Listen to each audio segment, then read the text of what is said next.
So, in a bit of interesting news, the folks at Nintendo have announced that they are bringing back the NES Classic Edition. Yes, that nice bit of hardware that nobody could find 2 years ago is coming back on June 29th, I believe. And so I'm trying to figure out exactly what they're trying to accomplish here because first they just announced that they're having their online service in September, and part of the online service is coming with like 20 or 30 NES games, and I believe between the two of these is pretty much the same games, and if I presume a lot of the Switch owners are going to go ahead and purchase this online service and have the same game. So, not sure what's going on there. But second, let's just say, for the sake of argument, you do not have a Nintendo Switch and you were not able to get one of these things that came out 2 years ago, back when, and I still hold the claim that Nintendo falsely made high demand by not releasing a whole lot of these, and therefore the demand skyrocketed for these things, making it almost impossible to find it on the shelves. But is I mean, is anybody going to really play this thing? And the reason why I ask is, uh, is I was able to purchase a few of these last year off the Amazon Treasure Truck. If you're not familiar with that is, Amazon has trucks in select cities where they have something on sale. You purchase it online, then you go to the truck and pick it up. So when they first introduced the truck, the first thing they had was these NES things. So I was able to purchase a few of them. I think two or three. Um, Actually, I bought one. My wife bought one. My son bought one.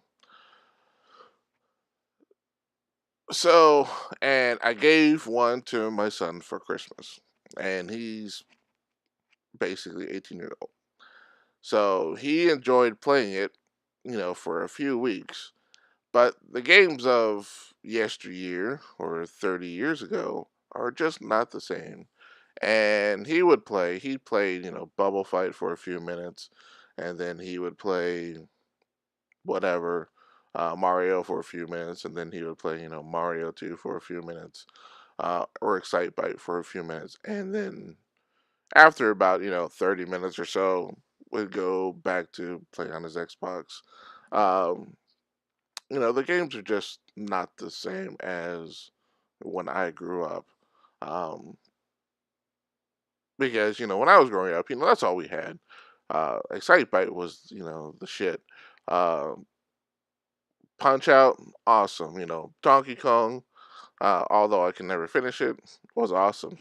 The Mario Brothers games, you could play for hours, but it's nothing along the lines of what we have today, from the Uncharted's to the Gears of Wars to the Halos to the Call of Duties. So who would buy this other than retrophiles? And the second problem I have with this thing is the cord. The cords for this thing is incredibly short. You're basically sitting under your TV.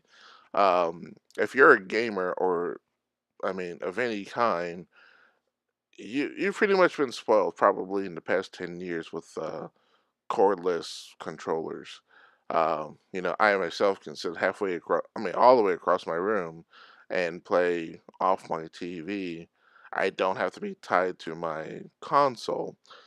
Ever since the PS3, the 360, and now even more with the PS4 and Xbox One. The cord for the NES Classic is incredibly short. I mean, I would basically have to have this thing on my computer desk, attached to my computer screen, in order to play this game that only has two buttons. So, for the price that it is, I think it's either 69 or I think it's $69, and I think the SNES was $79. My question is there any really any demand for it like it was? because Nintendo is saying, "Hey, not only are we bringing it back, but there's going to be plenty for the rest of the year." So they're making the presumption that people are still want this thing. I know people wanted it 2 years ago when they weren't available on the shelves. Um, and I know when the SNES Classic came out last year, people bought them, but there were still plenty available. Every time I went to Best Buy, there were plenty around. I did not see people going as crazy as the NES was. So that's my question I want to present to you guys out there. Now that it's going to be available in a month's time, do you want this? Post it in the comments below. Do you think it's just a cheap tactic by Nintendo to make more money? I think so. Do you think they're going to make a lot of money off of it? I don't think so. I think they're going to put it out there. A few people are going to buy it, and then Nintendo's going to say, "Okay, we tried, nobody wants it," and then stop it again. Um, what I'm hoping is maybe at E3 they'll announce the next console to come out. The I guess the Nintendo 64 Classic Edition would be cool. And maybe put more than 20 or 30 games on there. And I'll leave that to my other. That leads me to another thought: is there's only so many games on this thing, and you, you and I'm putting my finger quotes here. You can't add any more without obviously hacking it, and then you can add the entire library. Um, so I mean, I've known people at work and friends who have taken the $35 Raspberry Pi and a $10 SD card and have downloaded the emulator and grabbed all the games. I'm not endorsing emulation, but if you buy this thing, you only get the games you can get. You can't download anymore. You can't buy anymore. So what if there's a game out there you want that is not available? You know, what do you do legally? So that goes to my other question when it comes to this thing. Um, is it a good product? Post it in the comments below. If you like this particular rant when it comes to NES Classic, hit that like button. If you want to hear more of my rantings and ravings when it comes to video games, movies, TVs, or whatever comes to my mind, you can always hit that subscribe button. You can also hit that notification bell, and YouTube may or may not let you know when I post new stuff. Anyway, that's it for me. Until next time, peace out, play us.